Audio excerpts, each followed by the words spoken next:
열왕기상 19장 1절에서 8절까지의 말씀입니다. 열왕기상 19장 구약성경 550페이지입니다.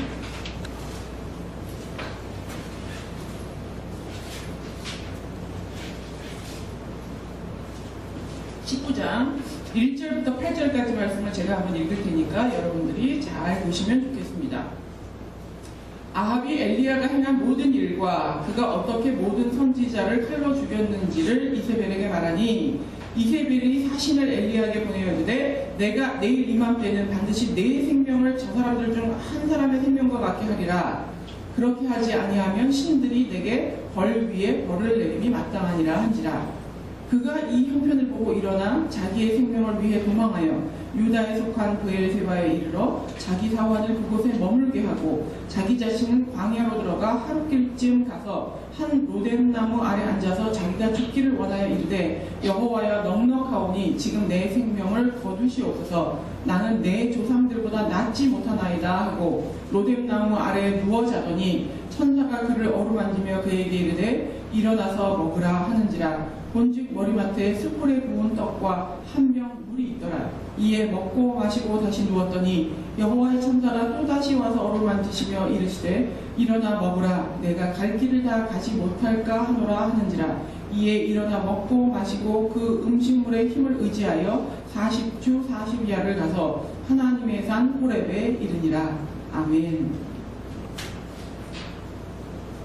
오늘 말씀은 좀 제목이 조금 특이하기는 한데요. 여호와의 울음이라는 말씀을 가지고 함께 이야기를 나누려고 합니다. 오늘 본문은 여러분들이 잘 아시다시피 굉장히 유명한 위대한 선지자 엘리야에 대한 이야기입니다. 엘리야는 사실 이렇게 인류 가운데 유일하게 딱 두 명, 엘리야와 에녹은 죽음을 맛보지 않고 하늘로 바로 들려간 사람 중에 한 사람일 만큼 우리의 인간과는 조금 뭔가 특별한 것을 가지고 있는 존재라고 느껴지는, 그리고 그의 사역 또한 너무나 드라마틱한 승리를 거둔 사람이 바로 엘리야입니다. 근데 오늘은 그 엘리야의 승리의 모습이 아니라 승리 뒤에 감추어진 그 엘리야의 가장 연약한 모습을 통하여서 하나님이 우리에게 무엇을 깨닫기 원하시는지를 한번 살펴보려고 합니다. 엘리야의 사역은 정말 대단한 것이었습니다. 하나님의 죄악에 물들어 있던 이스라엘, 그러니까 말하자면 그 이스라엘이 두 개로 쪼개져서 북쪽의 이스라엘, 남쪽의 유다로 나뉘어져 있던 때에 북이스라엘에 아주 최고로 악한 왕이 아합 왕이라는 왕이 있었고, 그 악한 왕의 와이프는 더 악한 여자였습니다. 그래서 이세벨이라고 하는 아합에 비하면 정말 스케일도 크고 정말 그 악의 강도도 훨씬 더 강한 사람이 이세벨이었는데, 그 이세벨이 그 왕비로 있던 그 시대에 엘리야가 활동하던 시대였고, 그때 하나님이 진노하셔서 내가 이 땅에 이제 비를 내리지 않을 것이다, 이 말을 엘리야로 하여금 시켜서 하게 합니다. 그래서 이제 아합 왕한테 멋지게 선포를 해요. 이제 내가 허락하지 않는 한은 이 땅에 비가 오지 않을 거다. 그러고는 이제 휘리릭 도망가가지고 있던 곳이 사르밧 과부의 집에서 이제 이방 땅에 가가지고 사르밧 과부와 이제 3년을 지내면서 있었고, 그 땅에는 3년이라고 하는 기간 동안에 아주 큰 가뭄과 기근이 있게 되었습니다. 근데 그 가뭄과 기근 동안에 사르밧 과부의 집에서 있을 때, 여러분도 마치 동화의 이야기처럼 들어서 아시겠지만, 과부의 집에서 먹고 살 때 기근이 들어서 아무것도 없는데 그 통에 밀가루가, 그 가루가 마르지 않고 그 기름병에 기름이 마르지 않아서 3년 내내 그 집 식구들하고 같이 먹고 살 수 있는 기적을 매일매일 체험하는, 그리고 기적을 베푸는 존재가 되었던 게 엘리야였고, 또 후반부에 가서 그 과부의 아들이 완전히 죽어버렸을 때 그 죽은 사람을 살려내는 일도 엘리야가 하게 됩니다. 그렇게 하고 나서 이제 3년이 되었을 때 하나님 명령을 합니다. 너는 이제 아합 왕에게 가서 영적으로 한번 대결을 벌이자라고 이제 이야기를 해라 라고 얘기를 해서 다시 돌아와서 갈멜산이라고 하는 곳에서 바알의 선지자 450명, 아세라 선지자 또 400명, 그러니까 850명의 종교 지도자죠. 말하자면 이방 신을 섬기는 선지자들과, 우리로 치면 무슨 통일교 목사 뭐 한 800명과 그냥 기독교 개신교 목사 한 명이 싸운 거와 같은, 그러니까 우리 보통 싸움할 때 17대 1로 싸웠다고 하잖아요. 이건 17대 1이 아니라 850대 1로 싸움을 벌이게 됩니다. 그래서 누가 하늘로부터 불을 떨어뜨려 내리느냐를 가지고 이제 누가 참 신이냐를 대결하는 거예요.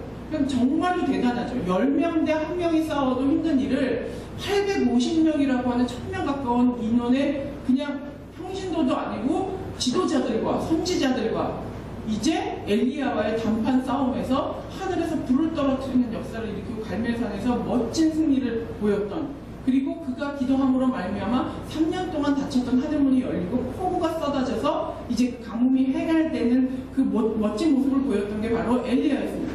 근데 이제 상황은, 오늘 읽은 상황은 그 바로 직후의 상황이에요. 이제 이 일이 벌어지고 나자 아합 왕이 완전히 쫄았어요. 그리고는 이제 어떻게 이 엘리야를 감당해야 될지 몰라가지고 쪼르르 왕궁으로 가서 이세벨에게 고자질을 합니다. 이러이러한 일이 벌어졌고 850명 대 1명이 이제 왕창 져가지고 우리는 이제 큰일이 났다 이렇게 얘기를 하자 즉각적으로 이세벨이 전면에 나섭니다. 얼마나 배포가 좋은지 왕은 비키시오 하고 자기가 전면에 나서서 이 일을 처리하겠다고 하면서 그 자신의 있던 종을 보내가지고 엘리야에게 보내서 내가 너를 반드시 죽여버릴 거다 라고 선포를 해요. 근데 그 850대 1로 싸웠던 그 엘리야가 그 종 한 명의 이세벨의 통보를 받고 완전히 마음이 물렁듯이 녹아져서 두려움에 휩싸이게 됩니다. 그리고는 그 자리에서 도망갑니다. 너무 아이러니하죠.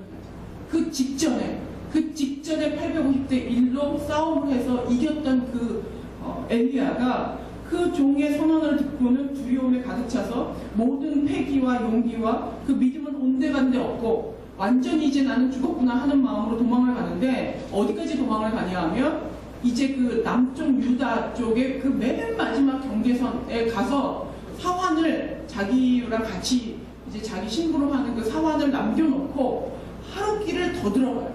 그러니까 이제는 경계조차 넘어가지고 그러니까 인간이 도망갈 수 있는, 엘리야가 도망갈 수 있는 최대로 먼 곳으로 도망을 가서 광야에 들어가서 이제 로뎀나무 밑에 들어가 하나님 나를 죽여주십시오. 나는 됐습니다. 이제 더 이상 뭐 여기서 말하는 조카오니가 정말 만족해서 죽여달라는 게 아니라 이제 됐으니까 나를 이제 죽여주십시오라고 자신의 어떤 소원을 하나님 앞에 드리는 모습을 보여주고 있다는 거예요. 근데 우리는 사실 이제 무슨 뭐 카페 이름도 로뎀나무 있고 무슨 뭐 교회 이름도 로뎀나무가 있고 많은 로뎀나무가 있지만 사실 이 로뎀나무가 우리가 생각하는 그런 멋진 또 그렇게 막 그 그늘에서 쉴 수 있는 그런 나무가 아닙니다. 말하자면 좀 개나리과 같은 쌀이나무과 같은 나무라 그래요. 로뎀나무가 이렇게 밑둥이 이렇게 크게 올라가가지고 막 새도 깃들고 이런 편안하게 쉴 만한 그런 나무가 아니라 쌀이나무 우리 왜 예전에 그 빗자루 만들어서 쓰던 그런 과의 나무라고 해요. 그러면 쌀이나무 그늘이 뭐 얼마나 되겠어요. 그러니까 그 쌀이나무 그늘에서 쉬려면 몸뚱아리는 다 안 들어가고 거꾸로 누워서 머리만 이렇게 뒤밀어야 간신히 얼굴이나 그 그늘을 가릴 수 있을까 하는 그런 것이 바로 이제 그 로뎀나무의 모습이었다는 거예요. 뜨거운 광야에 사는 이스라엘 백성에게 있어서 햇빛이라고 하는 것은 저주를 상징합니다. 그리고 그들에게 있어서 그늘은 쉴만한 곳, 은혜의 곳을 상징해요. 우리랑은 조금 다르죠? 우리는 햇빛이 좋은 거고 조금 이렇게 그늘이 좀 뭔가 우울하고 이런 거라고 생각하지만 그 땡볕 가운데 있는 광야에 사는 이스라엘 사람들에게 햇빛은 곧 저주이고 그늘은 은혜를 상징한다고. 그래서 우리가 예전에 요나서 같은 거를 보면 요나가 이제 그 니느웨에다가 그 선포를 하고 나서 언덕에 올라가서 넝굴박이 난 거를 보고 거기에서 그늘에서 쉬다가 벌레가 먹어가지고 햇빛이 오니까 막 하나님한테 욕을 하고 불평불만 하잖아요. 그러니까 그만큼 햇빛이라고 하는 것이 이들을 견디지 못하게 하는 것이기 때문에 오히려 그들에게 햇빛이 저주이고 그늘이 은혜인데, 이 엘리야가 도망가서 로뎀나무 밑에 숨었을 때 그에게 비추어지는 그를 가릴 수 있는 그늘이라고 하는 건 정말로 손바닥만도 안 하는 제대로 완벽한 그늘도 공급하지 못하는 그런 로뎀나무 밑에서 머리를 들이밀고 엘리야가 그냥 누워가지고 하나님 이제는 됐으니까 나를 죽이십시오라고 하는 그 모습은 그야말로 사람의 가장 비참한 모습 중에 가장 비참한 모습을 보여주고 있는 것이 바로 이 엘리야의 상황이라는 거예요. 그때 이제 오늘 본문처럼 하나님의 천사가 나타나서 엘리야를 위로하고 힘을 주신다는 것이 오늘 본문의 내용입니다. 우리도 때로는 엘리야처럼 그런 우울증에 빠질 때가 있습니다. 정말 인생의 큰 사건을 만나서 우울증에 빠지기도 하지만 저 같은 경우에는 저는 한번 아주 이상한 경험을 했는데 단 반나절 사이에 급격하게 우울증, 한 반나절도 안 되는 사이에 너무나 인생이 비관스럽고 정말로 죽고 싶을 만큼 너무 괴롭고 모든 낙이 사라져 버리는 것 같은 것을 경험했던 때가 있어요. 그래서 우리는 사실 무슨 인생에 내가 겪지 않아야 될 큰 어려움을 겪어야지만 이 특별한 사람에게 우울증이 온다고 생각을 하지만 실제로는 그렇지 않아요. 여러분의 마음이 낙심될 때 우울증이라고 붙이기까지는 좀 뭐하지만 내 마음이 낙심되고 좌절되고 용기가 사라지고 두려움이 올 때 그게 어떤 때는 한순간이에요.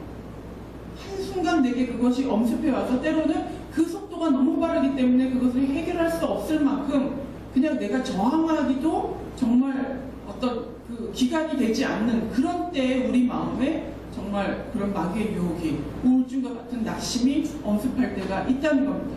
그래서 오늘 이 엘리야의 모습을 통하여서 도대체 왜 우울증이 엘리야에게 이렇게 임했고 그 위대했던 엘리야에게 왜 이런 모습이 있었고 또 그것을 어떻게 이겨낼 수 있는지 나에게 그런 현상이 일어날 때 나는 도대체 어떻게 해야지 그것을 이길 수 있는지를 함께 나누려고 합니다.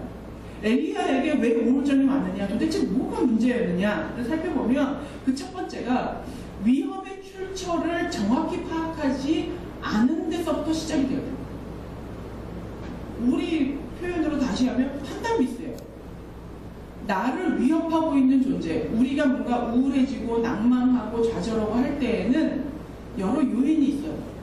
어떤 함께 있던 가족의 이별, 또 부모님의 돌아가심, 뭐 어떤 그런 이혼, 이런 상실이라고 하는 것, 관계적인 상실이라는 것도 있고, 경제적인 어려움이라고 하는 것도 있고, 어떤 나를 모함하는 어떤 부정적인 이야기, 뭐 연예인들 같은 악플, 뭐 이런 아주 여러 어떤 요인들이 있는데, 그 나를 우울하게 만들고 낭만하게 하는 그 요인의 출처가 어딘지를 명확히 파악을 했으면 엘리야가 이렇게 두려워하지 않는데, 출처를 정확하게 이해하지 못한 그 판단 미스에서부터 우울증이 시작이 됐다는 거예요. 낭만이 시작이 되었다는 거예요.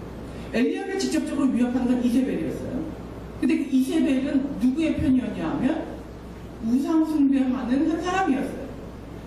우상 숭배라고 하는 것은 그야말로 나무로 만든 거, 돌로 만든 거, 금이나 어떤 그런 금속으로 만든 것에 절하고 그것을 숭배하는 사람이에요. 아무것도 아니에요. 아무 힘도 가지고 있지 않아요.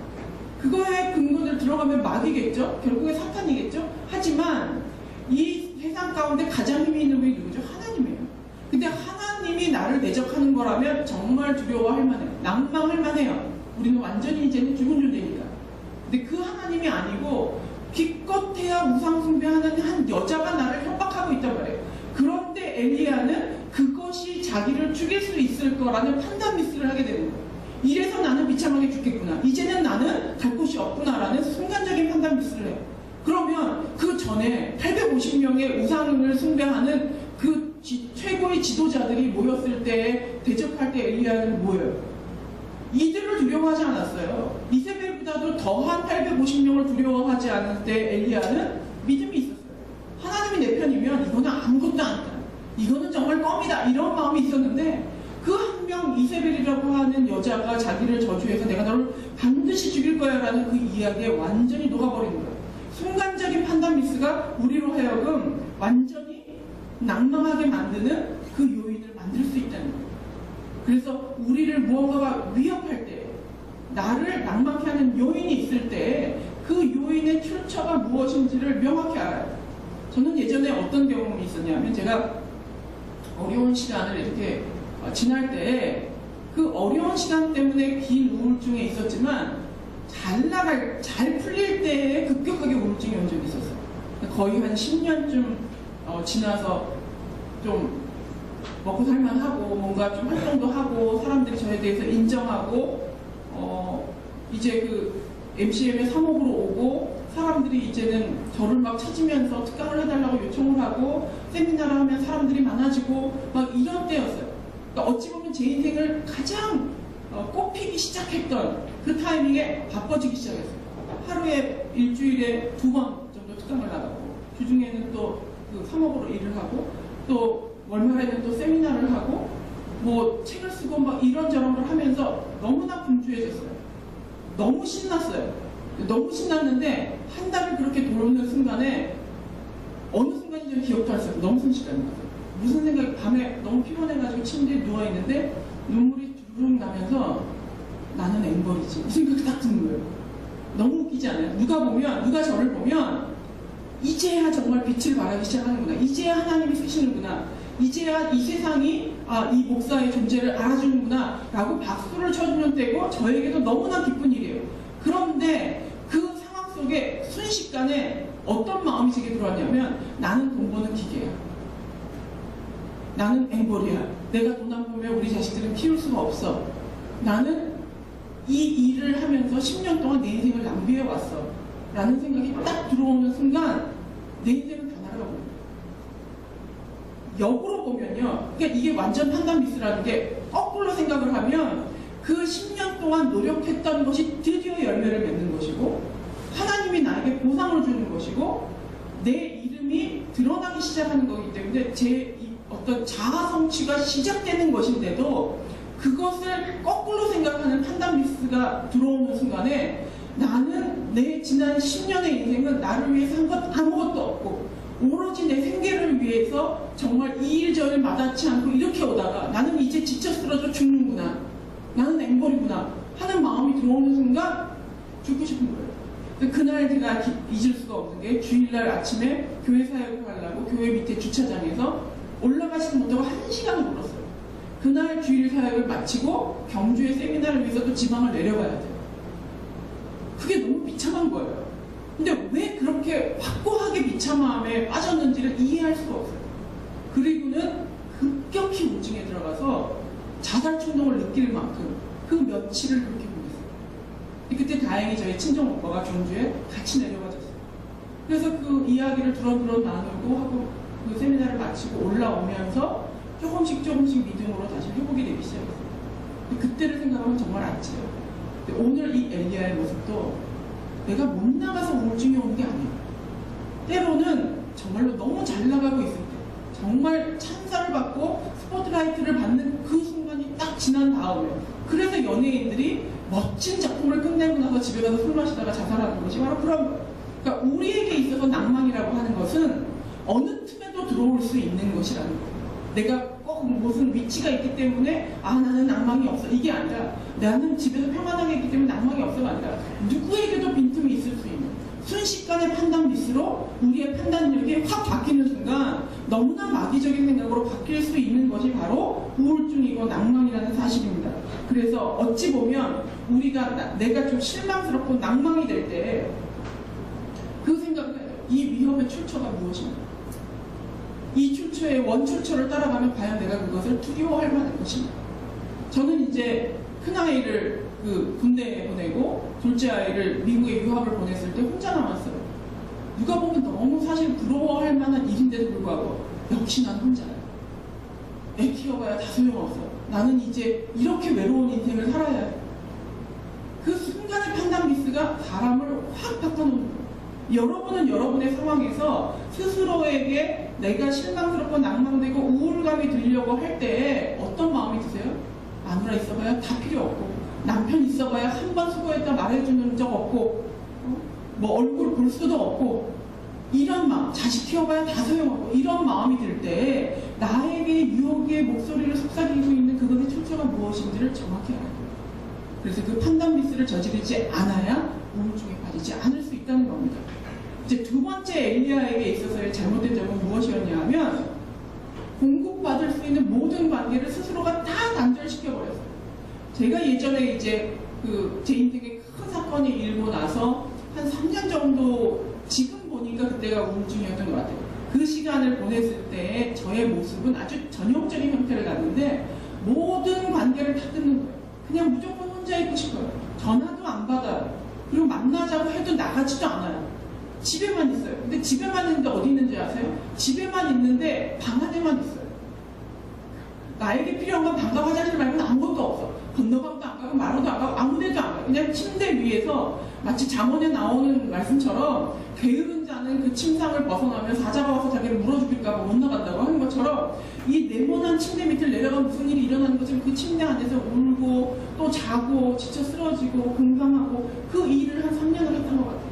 오늘 엘리야의 모습이 바로 그래요.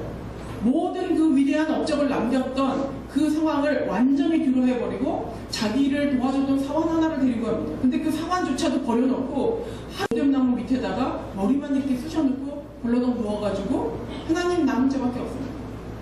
이제 나를 죽여주십시오. 난 더 이상 아무것도 하기 싫습니다. 그렇게 얘기를 하는 거예요. 근데 그것이 바로 엘리야를 더 깊은 우울증으로, 더 깊은 낙심으로 가게 만드는 요인이 됐다는 거예요. 엘리야에게는 그 용기와 활력을 불어넣어줄, 그리고 객관적으로 판단을 도와줄 수 있는 그 사람이 필요했어요. 친구가 필요했고 동료가 필요했어요. 그런데 그것을 스스로가 다 단절하고 모든 사람으로부터 스스로를 격리시켜버려서 자신의 감옥에 자기를 가둬버렸다는 거예요. 우리에게는 그래서 공동체가 필요해요. 믿음의 친구가 있으면 더 좋지만 믿음의 친구가 없을 때는 교회가 그 역할을 해야 되는 거예요. 그래서 하나님은 왜 사람을 혼자서 예배드리게 하고, 그 뭐 텔레비에서 유명한 목사님들 많이 나오시잖아요. 요새는 설교만 나오지 않고 전체 실험도 해주잖아요. 그럼 교회를 가도 어떤 큰 교회는 영상으로 보잖아요. 그럼 그 끈을 길게 해가지고 집에서 보면 안 돼요? 어차피도 뭐 목사님 얼굴도 대면 못하는 큰 교회들이 많이 있는데요. 근데 왜 교회를 가야 되죠? 교회를 가야 하는 이유는 하나님이 우리를 공동체로 불렀고 함께 신앙생활하도록 불렀다는 거예요. 그럼 왜 꼭 함께 해야 하느냐? 이렇게 엘리야처럼 낭망되고 좌절되고 판단 미스가 있을 때 믿음 있는 사람이 곁에 서서 너 그거 판단 미스야. 뒤집어서 생각해봐. 아니야, 넌 할 수 있어. 내가 너랑 함께 있을게. 위로해주고 같이 밥 먹어주고 전화해주고 하는 그것을 통하여서 일어나라는 거예요. 그래서 여러분은 교회를 다닐 때 그냥 가서 예배만 드리고 의미 있는 말씀만 듣고 아 내가 깨닫고 가는 거, 이거는 교회로서의 의미가 없어요. 교회는 공동체라고 함께 예배를 드려야 돼요. 그래서 여러분이 여러분의 자녀들을 양육하실 때도 반드시 교회에 가서 예배를 드리고 교회 소그룹에 들어가서 그 사람들과 입맛에 맞건 맞지 않건 함께 부비면서 지내야지 나를 아는 사람이 생기고 나를 아는 사람이 있어야지. 이 사람이 요즘 자꾸 잠수를 타려고 그래. 요즘 자꾸 연락이 안 돼. 요즘 얼굴빛이 좋지 않아. 그럴 때 격려하고 위로할 수 있는 사람이 옆에서 붙잡아주는 거예요. 낭만이라고 하는 것은 마치 늪과 같아요. 그냥 가만히 있으면 쑥 밑으로 빨려 들어가는 거예요. 밖에서 누군가가 잡아 끌어내주지 않는 한 자기의 힘으로 나오기가 너무 힘든 거예요. 바로 그것이 바로 하나님이 우리를 교회 공동체로 부르신 목적이라는 거예요. 교회는 목사가 세운 곳이 아니고 하나님이 세웠어요. 그것이 하나님의 원리고 원칙이에요. 다수가 모여서 함께 하나님을 예배하라는 거. 그럼 여러 명이 모이면 하나님이 더 영광받으니까 하나님을 위해서 다수를 만들어 놓은 것이 아니라 인간을 위해서 다수를 만들어 놓은 거예요. 동물의 왕국을 보면 그 사자가 이렇게 사냥을 하잖아요. 그러면 뭐 들소도 있고 뭐 사슴도 있고 얼룩말도 있는데 어떤 그 동물이 늘 잡혀먹죠? 조금 흠이 있고 조금 연약하고 무리에서 1m라도 더 떨어져 있는 놈이 잡혀먹게 돼 있어요. 우리가 예수를 그리스도로 믿기로 한 때에 믿기로 시작한 이래로 우리는 마귀랑 적이 돼요. 그러니까 예전에 내가 마귀 편일 때는 나를 잡아먹을 존재가 없어요. 근데 내가 하나님의 편이 되는 순간 마귀가 사자처럼 나를 잡아먹으려고 할 때 이 교회 공동체라고 하는 그 무리에서부터 멀리 떨어져 있는 놈부터 잡아먹는 게 마귀의 습성이라는 거예요. 그래서 반드시 교회 공동체 안에 들어와서 나보다 더 강한 사람의 도움을 받고 나보다 지금 더 쌩쌩한 사람의 격려를 받아서 나를 유지하게 하고 또 내가 조금 쌩쌩하고 괜찮을 때는 나보다 또 어린 사람들을 내가 돌봄으로 해서 서로가 돕고 도우면서 그 무리를 구성해서 그 우는 사자처럼 나를 잡아먹으려 하고 있는 마귀로부터 보호함을 받으려는 거예요. 그래서 새끼를 낳는 때가 되면 그 물소나 이런 그 얼룩말이나 이런 것들을 잘 보면요, 그 새끼들을 안쪽에 넣고 그 어미들이 바깥쪽에 있어요. 그리고 어떤 뭐 무리에서 딴짓하다가 무리가 이동하는 거를 잠깐 놓치고 풀을 더 뜯어먹던 놈을 만약에 이제 사자가 공격을 하면 그 다른 어미들이 와가지고 같이 보호해서 데리고 가거나 그걸 실패하면 그냥 잡혀먹는 거예요. 어쩔 수 없어요. 거길 놓고 도망가는 수밖에 없는 거예요. 때문에 지금 엘리야가 스스로를 자꾸 사람으로부터 단절시켰던 것은 스스로를 자꾸 마귀의 밥이 되도록 구렁텅이에 몰아넣은 결과가 됐다는 거예요. 교회가 여러분에게 그렇게 큰 도움이 되지는 않아요. 눈에 보이는. 교회를 다닌다고 정말 떡이 나오니까 밥이 나옵니까? 그렇지 않아요. 한 줄을 빠져도 문제 없어요. 두 줄을 빠져도 문제 없어요. 시간이 가면 어떻게 되는지 알아요? 보이지 않는 영적으로 마귀의 밥이 돼서 판단을 미스하게 되고 우울증에 빠지게 되고 그들의 완전히 최악의 선택만을 하게 되는 것들이 나오게 된다는 거예요. 그래서 교회 안에 들어오면 사실은 좀 입맛에 맞는 사람이 있을 수도 있고 내 타입이 아닌 사람들도 있을 수 있지만 교제를 자꾸 나눠야 돼요. 교제를 나누면서 나를 드러내야 돼요. 나 지난주에 좀 힘들었어요. 나 지난주에 참 좋은 일이 있었어요. 이런 거를 자꾸 드러내서 내 근황이 어떤지를 알려야 돼요. 그러면 나를 위해서 기도해 주는 사람이 생기고 그 사람을 문안해 주는 사람이 생겨요. 나를 위한 거예요. 근데 끝까지 나를 드러내지 아니하고 내가 어떻게 사는지를 포커페이스를 가지고 주일날 예배만 왔다가 그냥 훅 가버리면 이거는 공동체가 아니기 때문에 내가 말씀을 듣고 지적으로 깨닫는 것 이상의 의미를 가질 수가 없어요.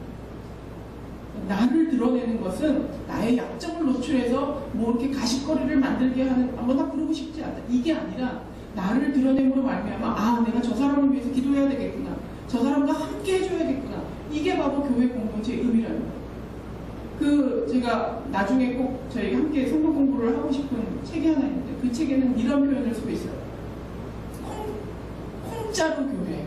이게 뭐냐면 주일 예배라고 하는 자루에 콩이 막 담겨요. 이게 사람이에요. 콩이 담겼다가 예배가 끝나면 그 자루를 훅 털어요. 그러면 콩이 그냥 짜르륵 하고 흩어지죠. 각자 집으로. 수요 예배라고 하는 작은 자루에 모아요. 그러면 또 콩이 모여요. 그랬다가 또 툭 털면 자르륵 흩어져요. 하나님은 그렇게 교회를 만들지 않았다는 거예요. 하나님이 만든 교회는 매주라는 삶아서 약간 으깨요. 으깨는데 완전히 진리가 으깨진 않아요. 매주를 보시면 잘 알겠지만 콩의 형체가 약간 정도는 있지만 조금 으깨져야 이게 뭉쳐져요. 그래서 한 덩어리가 되는 거예요. 이게 교회이지 예배라고 하는 자루에 담았다가 훅 흩어지면 월요일부터 목요일까지는 다 따로예요. 일주일 동안 어떻게 사는지 하나도 몰라요. 제가 자꾸 교적 정리를 하려고 하는 이유가 그거예요. 저희 교회도 일주일 동안 이 인간이 살았는지 죽었는지 출장을 갔는지 아니면은 아파서 죽을 뻔했다 응급실을 갔다 아무도 몰라요. 그리고 예배라고 하는 자리에 또 모여요. 모였다가 1시간 동안 쌈박하게 예배드리고 또 쫙 흩어져요. 어떤 사람은 저 지구 반대쪽에도 가 있고 도대체 이 사람이 왜 안 하는지 뭐라고 하는지 아무것도 몰라요. 이렇게 교회가 되면 우리 교회는 하나님이 원하시는 교회가 아니라는 거예요. 서로가 서로의 모습을 가지고 좀 삶아져서 조금 으깨져서 그러나 나의 개성은 가지고 있으나 함께 으깨져서 뭉쳐질 수 있는 그래서 이것이 한 덩어리가 돼서 서로를 돕고 위하여 기도하면서 유기적인 관계를 가질 수 있어야지 이 엘리야 같은 상황에서 단절짓지 아니하고 누군가가 강제로라도 나를 끌어내주는 일이 있어야 된다는 거예요. 엘리야는 사람이 다 할 수 없는 선까지 갔어요. 너무 혼자 스스로를 경계해서 어쩔 수 없이 하나님이 천사를 보냈어요. 근데 문제는 지금 이 시대에 엘리야처럼 하나님이 우리에게 천사를 보내주냐 말이에요. 사람의 형태로 우리에게 천사가 올 수밖에 없어요. 때문에 우리가 스스로를 드러내는 일, 이것을 망설여서는 안 된다는 겁니다. 엘리야가 이제 또 우울증에 빠질 수밖에 없게 된 요인이 하나 있는데 그게 바로 자기 연민에 빠졌기 때문입니다. 자기 연민은 판단 미스라고 하는 거하고 이렇게 연결이 되어 있어요. 잘못 판단하게 되면 스스로를 되게 비관하게 되고 힘들어하게 됩니다. 자기 연민의 특징은 상황을 과장해요. 스스로의 감정을 속여요. 그래서 애처로운 눈물을 쏟게 하고 나만이 희생자라고 생각해요. 마치 이 가정을 위해서 나만이 고생하고 있어요. 이 교회를 위해서 나만 헌신하고 있어요. 이 회사를 위해서 나만 애쓰고 있어요.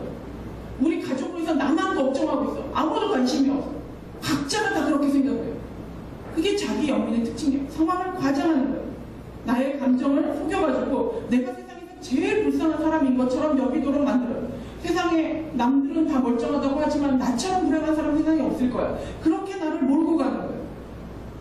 그 위대한 업적을 이루었던 그 기적을 베풀었던 엘리야가 어떻게 비관할 수가 있겠어요? 인간이 할 수 없는 일, 하늘에서 불이 떨어졌어요. 그리고 3년의 기근을 완전히 해소시키는 일을 했어요. 그랬는데 그 엘리야는 어디로 가버리고 완전히 비관한 모습을 보입니다. 엘리야는 하나님을 대면해서 이렇게 얘기해요. 내가 만군의 하나님 여호와께 열심히 특심하오니 열심히 유별나오니 이는 이스라엘 자손이 주의 언약을 버리고 주의 대장을 헐며 칼로 주의 선지자들을 죽였음이오며 이 얘기는 뭐예요? 이스라엘 백성을 다 배반했다는 거예요. 하나님을 다 배반하고 오직 나만 남았거든요. 이제 내 생명을 찾아서 빼앗으려나이다. 나는 이렇게 열심인데 다른 사람은 다 나 몰라라 한다는 거예요. 나는 이렇게 열심히 일하는데 우리 가족들은 나의 속을 하나도 모른다는 거예요. 나는 이렇게 열심인데 나의 회사 사람들은 나를 인정해주지 않는다는 거예요. 내가 얼마나 걱정하고 얼마나 위하고 있는데 그걸 인정해주지 않는다는 거예요. 나만 그렇다는 거예요. 그리고 이제는 그 남은 모든 사람이 나를 잡아 죽이려고 하는 거예요. 이제 나는 갈 곳이 없으니까 하나님 날 죽여주십시오. 이렇게 얘기해요. 근데 이게 과장이라는 거예요. 이것에 대하여서 하나님이 뭐라고 하시냐면요. 19장 18절에 이렇게 돼 있어요. 그러나 내가 이스라엘 가운데 7,000명을 남기리니 다 바알에게 무릎 꿇지 아니하고 다 바알에게 입맞추지 않는 자고. 엘리야는 눈에 보이는 게 아무도 없으니까 나만 그 바알 선지자들이랑 싸우고 칼부림하고 정말 이 목숨을 내놓는 싸움을 했는데 도대체 아무도 없습니다. 그런데 하나님 하신 얘기에 너만해도 7,000명 더 있거든. 이 누구도 바알에게 무릎 꿇지 않고 바알에게 입맞춤조차 하지 아니한 7,000명이 있다. 그게 객관적 판단이에요. 근데 자기 영미는 그 판단을 못하게 하고 비관하게 합니다. 여러분 마음 가운데 여러분은 무엇 때문에 비관하십니까? 무엇 때문에 슬프십니까? 무엇 때문에 외롭습니까? 그래 그냥 이렇게 살다 가는 거지. 우리 그 대한민국 가운데 이혼율이 굉장히 높죠. 근데 이혼율보다 더 높은 게 뭔지 아세요? 잠정적 이혼이에요. 그냥 한 집에 살 뿐이지 심정적으로는 그냥 너의 인생은 너의 인생, 나의 인생은 나의 인생 이렇게 양쪽으로 가고 있다는 거예요. 근데 그것이 과연 하나님이 원하시는 뜻이냐? 그렇지 않다는 거죠. 오늘 이 본문에 나와 있는 그 하나님의 말씀처럼 나만 가족을 위해서 제가 스스로를 앵벌이라고 생각한 것처럼 나만 가족을 위해서 이루고 있는 것이 아니라 아이들도 가족을 위해서 고민하고 스스로 노력하고 있다는 거예요. 나만 회사를 위해서 정말로 피 튀기게 일하고 있고 다른 집은 다 놀고 있는 것이 아니라 하나님이 숨겨놓은 7,000명이 있다는 거예요. 과장하지 마세요. 비관하지 마세요. 내 눈에 보이지 않는다고 없는 게 아니라는 거예요. 그것 때문에 비관하고 나만 이렇게 내 인생은 어디 갔어? 이렇게 이야기할 필요가 없다는 거예요. 7,000명? 700명도 아니고 7,000명이나 되는 인원이 그 바알과 아세라 신을 섬기던 그 우상이 바글바글했던 땅에 이렇게 많은 사람이 있었대요. 엘리야는 자신의 업적도 과소평가했어요. 자기가 한 일도 과소평가했고 남의 업적도 과소평가했어요. 이것도 아무것도 아니고 이것도 아무것도 아니다. 그러니 나는 이제 죽어 마땅하다. 이렇게 얘기해요. 이 세상을 살면서 통계적으로 그렇다고 그래요. 나를 좋아하는, 아주 좋아하는 사람이 20%가 있고 나를 아주 싫어하는 사람이 20%가 있대요. 그리고 나머지는 그냥 그작저작 나를 좋아해주는 사람이래요. 근데 이거를 인정해야 되는데 나를 좋아하는 사람이 있는 거는 인정을 해요. 근데 나를 싫어하는 사람이 있는 건 인정을 안 해요. 저는 제가 목사로 있지만 저를 욕하는 사람이 있을 거라고 저는 아주 기본에 깔고 갖고 있어요. 그래야 속이 편해요. 가족 중에도 마찬가지고 회사에도 마찬가지고 그냥 우리가 사는 세상 만사에 나를 극렬하게 좋아하는 20%가 있다면 나를 진짜 극렬하게 미워하는 20%가 있는 건 당연한 일이에요. 그걸로 비관할 필요가 없어요. 모든 사람이 나를 좋아해줘야 되는 건 아니에요. 그냥 그게 나만 그런 게 아니라 다른 사람도 극렬하게 싫어하는 20%를 달고 평생을 사는 거예요.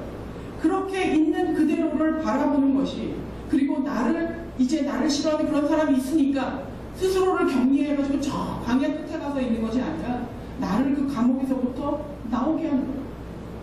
여러분을 과소평가하지 마세요. 그리고 다른 사람도 과소평가하지 마세요. 그렇게 해서 하나님 앞에 가는 것, 이것이 바로 이 엘리야와 같은 상황에 빠지지 않게 되는 겁니다.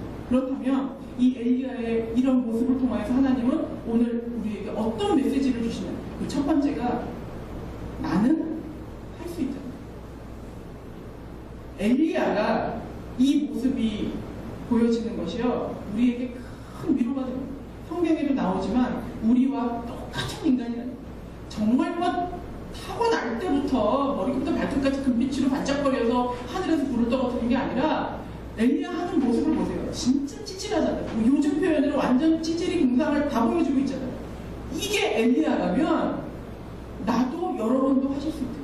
엘리야와 같은 기적을 일으킬 수 있다는 거예요. 다만 우리는 그릇일 뿐인 것이지 인간이라고 하는 그릇을 주님께 내어드려서 그것을 가득 채운 하나님의 능력으로 말미암아 하늘에서 불을 떨어뜨리고 850대 1로 승리할 수 있는 믿음으로 가득 찰 수 수 있는 거라면 그 안에 채우는 것이 무엇이냐, 또 그것을 얼마나 채우느냐의 차이인 거지 엘리야가 특별해서는 아니라는 거예요.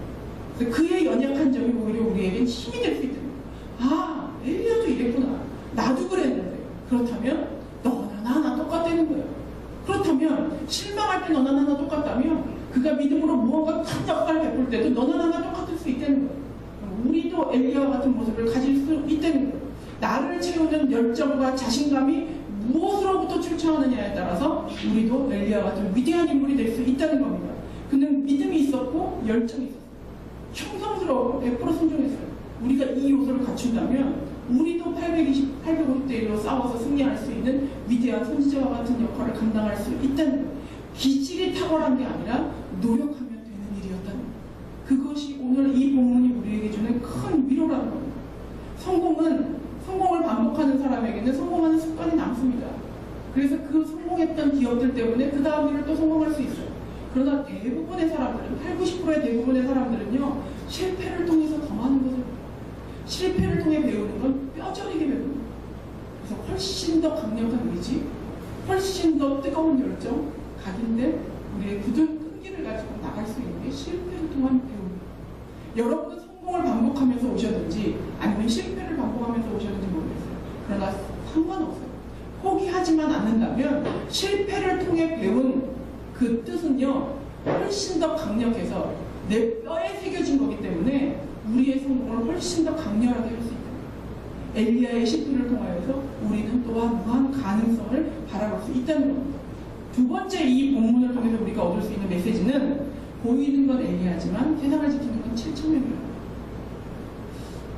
손현주 씨가 이번에 그 대상 받았잖아요. 저는 뭐 그거를 계속 보지도 않았고 아주 잠깐 스쳐 지나가다 봤는데 그분이 이 소감을 말할 때 그렇게 얘기하더라고. 이 모든 영광을 개미들과 함께 나누고 싶다고. 그게 예전에 황정민 씨가 했던 얘기랑 유사한 얘기죠. 스태프들이 밥상을 차려놨는데 자기는 숟가락만 얹었다고. 그 얘기랑 유사한 얘기예요. 그 개미들이라는 건 뭐예요? 보이지 않는 스태프들과 수많은 자질구레한 잠깐 알바 뛰면서 와서 했던 엑스트라들과 그 모든 사람들에게 자기의 받은 이상을 영광을 올려드리겠다고 하는 그 메시지. 저는 오늘 이 7,000명이라고 하는 그 숨겨놓은 하나님의 보이지 않는 개미들이 큰 의미를 가지고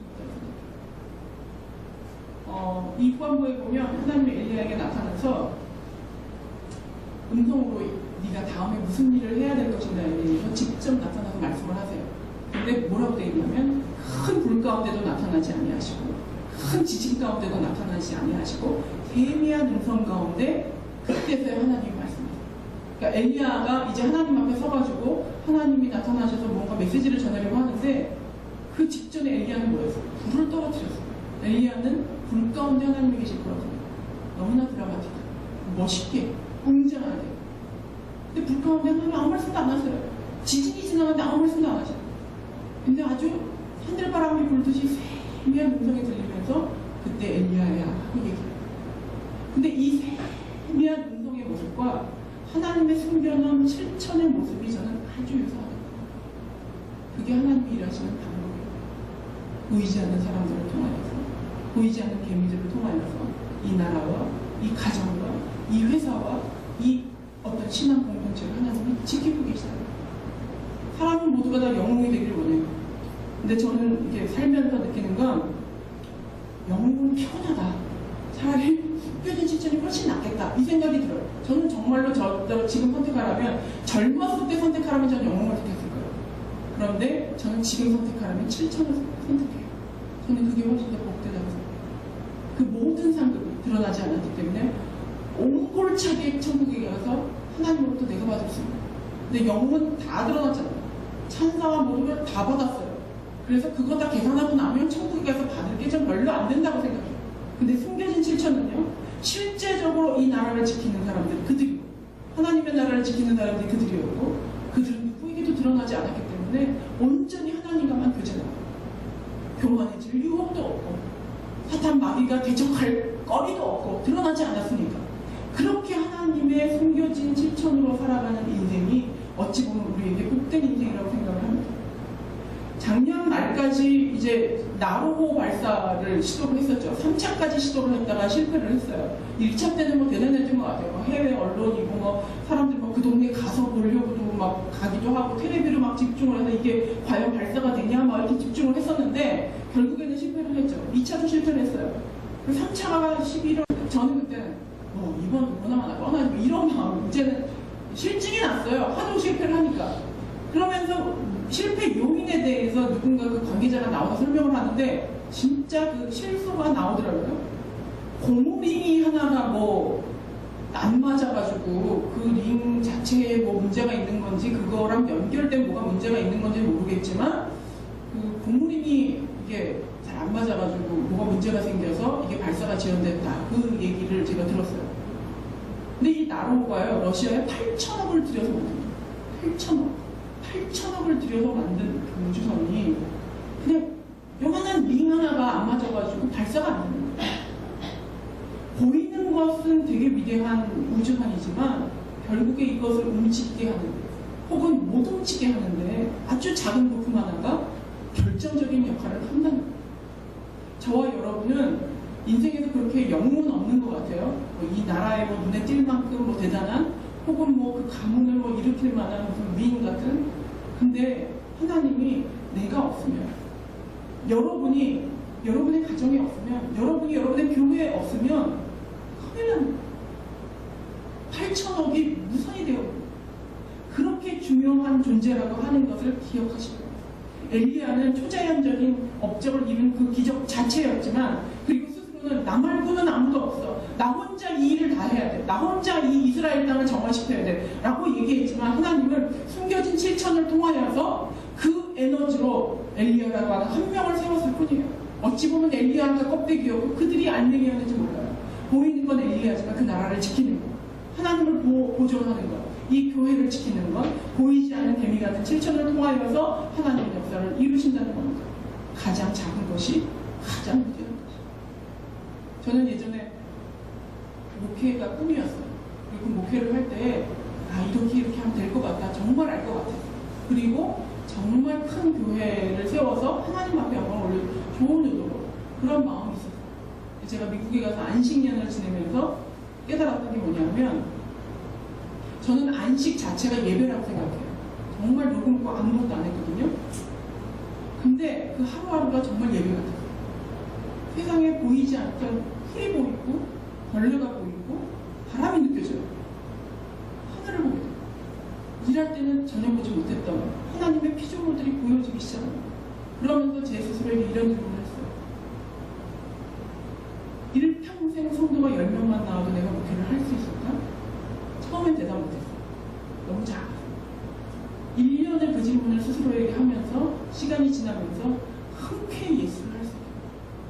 그래서 하나님이 우리 교회 이렇게 성장을 안 합니다. 그럼 100명이라고 할 거예요. 근데 그 마음 중심에는 저의 질문이나 하나님이 제 마음 가운데 그런 질문을 하신 거겠죠. 그 질문에는 한 영혼의 소중함. 그 신약성경에 보면 재밌는 얘기 나오잖아요. 왜 그 목자가 99마리를 버려놓고 잃어버린 양 한 마리를 쫓아가잖아요. 이게 이제 그 산술적으로 보면 진짜 이게 불합리한 거거든요. 한 마리 쫓으러 갔다가 99마리를 잃어버리면 이건 말짱 빵인 거예요. 도대체 뭘 믿고 99마리를 거기다가 놓고 한 마리를 쫓아갔는지 모르겠어요. 그 본문이 가장 전형적인 한 영혼에 대한 소중함이거든요. 근데 어떤 사람이 목사님께 그것을 물어봤다고요. 하나님, 저기 목사님 이게 진짜 말도 안 되잖아요. 아니 그렇게 양이 소중한데 어떻게 99마리를 버려놓고 한 마리를 그렇게 위험한 짓을 어떻게 합니까? 그래서 이제 그 목사님 그랬다고요. 그 한 마리가 넌데도 하나 순간 개념이 확 바뀌는 거예요. 내가 99마리에 속할 때는 쟤 하나 잡으러 가려고 우리를 다 이렇게 방치 이렇게 하지만 내가 그 한 마리일 거라고 우리는 생각을 못하는 거예요. 그게 눈에 내가 잃어버린 양 한 마리인데 99마리를 지키느라고 하나님이 나를 찾지를 않아. 그 두려움, 그 공포, 그 버림받음 너무나 대단한 것이죠.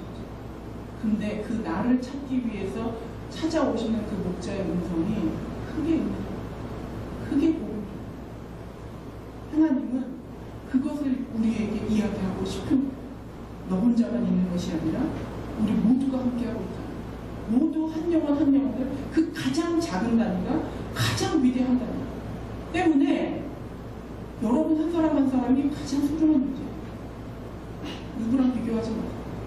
만약에 지구상에 6억이라고 하는 인구 대비 나 혼자를 잃어버렸다. 그러면 하나님이 나를 찾는 길을 떠나십니다. 그게 우리예요. 마지막으로 하나님은 언제나 우리를 회복시키는 하나님이에요. 내가 우울증에 빠져도 내가 낭망이 되어도 나에게 필요를 채우시는 하나님. 휴식이 필요한 엘리야에게 휴식을 주시고 위로가 필요한 엘리야에게 위로를 주시는 하나님이에요. 전체적인 문맥으로 간단하게 요약하면 이거예요. 엘리야가 하나님 나 못해먹겠습니다 하고 선지자의 집을 훅 던져버리고 나 선지자 못해먹겠습니다. 나 이제 죽을 겁니다. 던져버린 거예요. 그거에 대하여서 하나님이 반려한 거예요. 아니 넌 아직 선지자. 아니 아직 넌 살아요. 이게 이제 오늘 그 19장에 나온 그냥 아주 간략한 요약이에요. 근데 엘리야가 이렇게 하나님 나는 이제 선지자 안 합니다. 하나님 이제 나를 죽여주십시오. 두 가지의 소원을 하나님께 빌어요. 간청을 하요. 하나님 두 가지를 다 보죠. 그러면서 어떻게 오시냐 하면 머리를 써요. 어루만 그 머리만 이렇게 로뎀 나온 밑에 간신히 집어넣고 누워있는 지쳐 쓰러져 있는 엘리야를 쓰다듬어 어루 만져주고 아이고 그리고 옆에다가 맛있는 음식을 준비해 일어나서 먹어요. 엘리야가 일어나서 먹고 또 디비져 자요. 천사가 또 와요. 또 쓰다듬어 고생했지 힘들었지 또 먹어요. 또 먹어요. 그러면서 하신 말은 네가 이걸 먹지 않으면 이제 네가 가야 할 길을 갈 힘이 없어. 먹어라. 휴식을 주시고 위로를 주시고 먹을 것을 주시는 그 하나님. 그리고 그 엘리야의 소원을 거절합니다. 저는 이 면이 참 우리의 기도에 대한 어떤 메시지가 있다고 생각해요. 때로는 내가 무언가를 간절히 소원해요. 근데 오늘 본문 보세요. 그 거절만큼 큰 은혜가 없어요. 난 네 목숨을 취할 생각이 없어. 그리고 네가 이렇게 우울증에 빠져 있다고 너의 그 직함을 잘라낼 생각이 없어. 여전히 넌 나의 선지자야. 여전히 넌 나의 자녀야. 네가 아무리 원해도 나 그거 안 들어줘. 라고 얘기해. 그러면서 이 엘리야에게 다시 회복을 주시고 이게 바로 하나님의 사랑이고 진정한 힐링입니다. 우리가 때로는 너무 일을 많이 해서 우울증이 올 때도 있고 또 어떨 때 너무 일이 없어서 우울증이 올 때도 있고 건강이 안 좋아도 우울증이 실제로. 그래서 저는 건강관리를 위해서 지금 한 6개월 정도 노력을 하는 게 영성이라고 하는 것이요 건강 없이 유지될 수가 없어요. 우리가 이 육체를 입고 있기 때문에. 그럴 때에 우리의 순간의 판단 미스로 자기 연민에 빠져서 사람들로부터 나를 스스로 격리시켜서 선택하는 것마다 최악의 것을 선택해서 나를 우울증의 골짜기로 몰아가지만 하나님은 사랑하는 공동체를 통해서 자꾸 끄집어내. 나와라 나와라. 내가 너 위해 기도하고 있다. 나와라 같이 놀자. 같이 밥 먹자. 그리고 하나님이 위로해주고 격려해주고 너만 있는 거 아니야. 너만 이렇게 애쓰고 있는 거 아니야. 네가 지고 있는 집 너만 지고 있는 거 아니야. 너 지금 등 뒤에 안 보이지? 그 집 밑에서 손으로 받쳐들고 있어 사람들이. 그 사람들을 조금 봐. 그리고 네가 아무리 소원해도 너에게 유익하지 않은 소원 넌 절대 들어줄 수 없어. 나는 끝까지 거절해. 네가 너를 위하여서 하는 기도라고 하지만 그것이 너를 해치는 기도라면 나는 끝까지 거절해. 나는 그 하나님의 그 모습이 우리로 하여금 살아갈 수 있는 힘을 얻게 한다고 생각합니다. 참된 회복은 하나님께로부터 옵니다. 만약에 여러분이 낭망하고 있다면 하나님 앞에 나가시고 그리고 조금 더 용기가 난다면 교회 공동체 앞에 여러분을 드러내시기 바랍니다. 사람 곁으로 오십시오. 하나님의 사람들 있는 곳으로 오세요. 그래서 서로를 나누고 약점을 공개하고 나눌 때 그냥 콩자루 같이 훅 흩어놓으면 그냥 월요일부터 토요일까지 쫙 흩어졌다. 또 자루에 예배라고 하는 자루에 또 주섬주섬 그냥 억지로 모였다. 또 그냥 흩어놓으면 그냥 자르륵 또 가는 그런 콩자루 같은 교회가 아니라 매주같이 얽히고 설켜서 너의 고통도 내 고통처럼 너의 기쁨도 내 기쁨처럼 그렇게 나눌 수 있는 교회가 되길 간절히 바랍니다. 기도하겠습니다.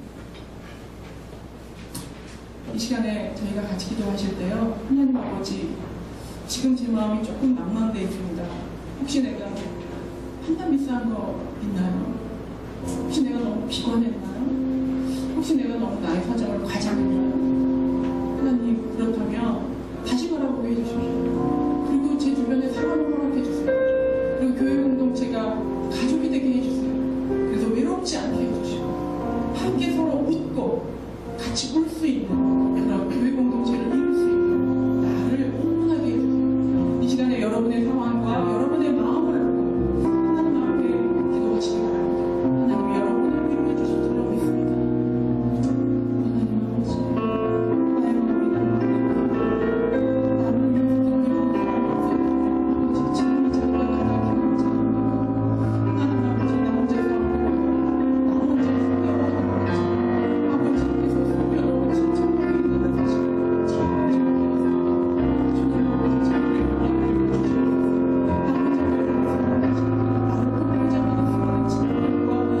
수많은 동료들과 수많은 교회들과 지체들이었습니다. 하나님 아버지 도망치지 않게 해주시고 나를 사람들에게 포기하지 않게 해주시고 나를 드러내게 하시고 나의 상황을 알리게 하시고 그들과 함께 나누게 하시고 희망이 살아가는 인생 기쁘고 행복하고 신나게 살아갈 수 있도록 아름다우신 공동체를 이루세요.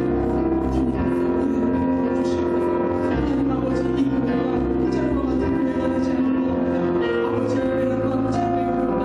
주님 붙어져서 교회까지 나무라고 하고 살고 또다시 예배라고 하는 자녀들은 아버지, 너무너무 나는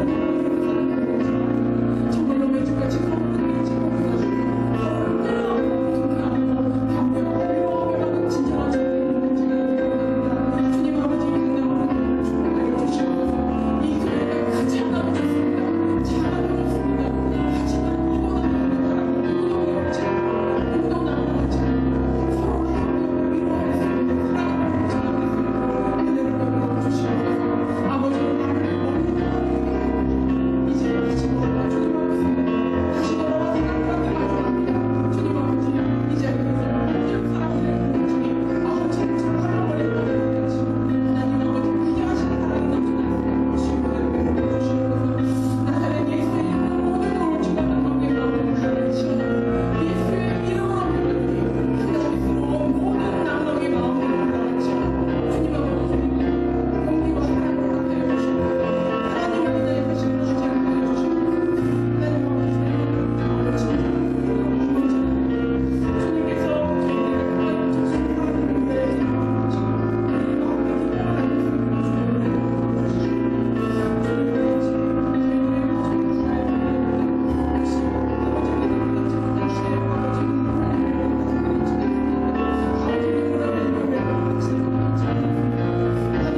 우리 마음에 기뻐하는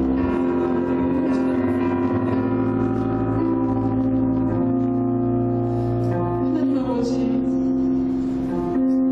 저희 인간이 얼마나 연약한 존재인지 한순간에 엄습해오는 낭만을 주체할 수가 없습니다. 그 위대한 업적을 이루었던 엘리야조차 올리버니로 도망갔던 것이 인간입니다. 저희도 그렇습니다. 하나님 아버지, 하지만 그렇기 때문에 저희는 희망을 봅니다. 저희를 사용하여 주시옵소서.